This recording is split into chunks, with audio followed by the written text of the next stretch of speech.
Salam değerli aziz izleyicilerimiz. Bugünler Bine Kasabası'nda, Bine merkeze yakın, 88 nömrəli Meştepe yakınlığında Bravo Market'in arka taraflarında 2 mərtəbəli 5 otaqlı paket kupçalı bir evin təqdimatına aparacaq. Değerli izleyicilerimiz, evimiz gördüğünüz gibi jalüz kapılmadı. Adrenle ayrı kapılmadı. Girişte var. Sayğaclarımız hazırdır dostlarımız. İşte böyle bir həyətimiz, maşın rahatsızlığında. Evimiz bir dörtte gitmiş. Üstünde yakındır. Gazımız, ışığımız, suyumuz mevcuttur. 5 otak. Evimizin sağı solu zamanında değil. Birle iki arası beton var değerli dostlarımız. Keçək evin içərisində istifadə edir. Operator qardaşımız sağ olsun. Həyətindən çəkili şeylər də çox gözəl. Girişdə belə bir koridorumuzdur. İlk olaraq siz xanımlara nəzərə alaraq mətbəxlə tanış edəcəm sizi. Mətbəximiz çox qəşəng, genişli dostlar. Gördüyünüz kimi mətbəx mövqedə yenicə yığılıbdır. Qaz, işığı, suyu, kombimizdir. Hər bir şey necə lazımdır, mövcuddur. Çox keyfiyyətlə dikilmiş bir evdir. Bu hissədə bizim qonaq otağımızdır. Qonaq otağımız da çox qəşəngdir. İstənilən möbellərimizi rahat şəkildə yerləşdirə bilərsiniz. Burada televizor şəbəkəsində gördüyünüz kimi qəşəng səhiyyə yığılıbdır. Aşağı mərtəbədə belə bir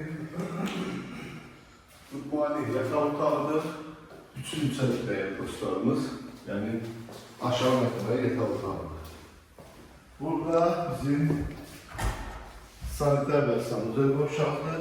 Aksesuarlar təbii ki qoyulubdur. Gördüyünüz kimi moydadanda kimi hər bir şey yerindədir. Gəlin indi dəyərli dostlarım, sizə kombimizdir. Gördüyünüz kimi istipolun yəni sxeması burada yığılıbdır. Qalxırıq. Bir de burada dostlar, belə bir qardırofumuz var qəşəng. Birbaşa divara yığılıbdır, qəşəng səyyəlidir. Qalxırıq ikinci mərtəbəsinə. Değerli dostlarımız, sənədlərimiz paket kupçadır. Yəni ipotekaya yararlıdır. Kimsə isə kreditlə də götürəbilər, yəni bank yoluna. İlk olaraq yuxarıdakı bir yataq otağımızı tanış edirik. Yataq otağımız genişdir. Rastırımla istənilən möbellərinizi rahat şəkildə yerləşdirə bilərsiniz. Burada kilitli yataq otağımızdır.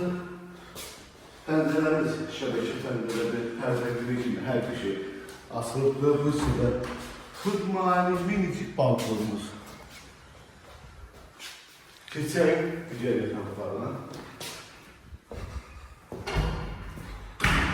Burada da belə bir yataq otağımız yuxarıda 3 dənə yataq otağıdır. Sanitər və sanuzel qovşağı. Sizi göstərirəm.